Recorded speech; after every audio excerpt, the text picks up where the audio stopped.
European officials have hit out at Brussels' car crash decision to override a part of the Brexit deal in response to the bloc's vaccine shortage. Several European leaders and diplomats have heavily criticized the EU's decision to temporarily suspend Article 16 of the Brexit deal, which deals with the Northern Ireland Protocol.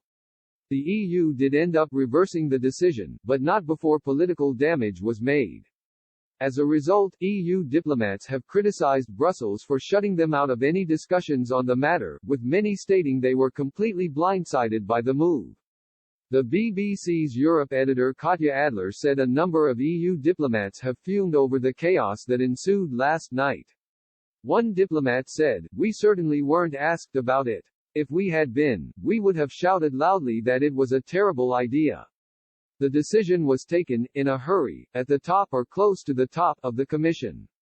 It also emerged the EU did not consult Ireland over its decision, despite the country being a member of the bloc.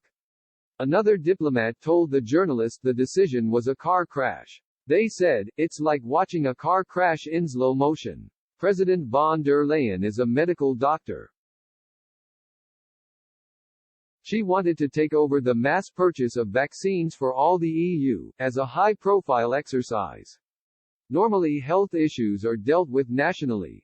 This hasn't been a great advertisement for handing over powers to Brussels.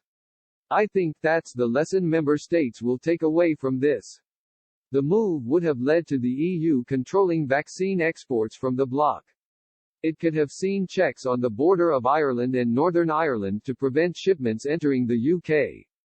Brussels promptly reversed its decision to trigger the emergency provision in the Brexit deal, following condemnation from London, Dublin and Belfast. A representative from a prominent EU country also told the journalist they fear the ongoing chaos is fueling Euroscepticism.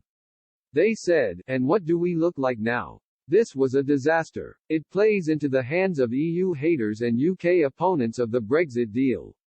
Last night the EU announced it would trigger Article 16 of the Northern Ireland Protocol in order to introduce the export controls on its vaccine, in a bid to prevent the country from sending jabs to the UK mainland. But the move was quickly sparked concern. Northern Ireland First Minister Arlene Foster described it as an absolutely incredible act of hostility. Ireland's Foreign Minister Simon Coveney wrote on Twitter, "The Northern Ireland Protocol is not something to be tampered with lightly, it's an essential, hard-won compromise, protecting peace and trade for many."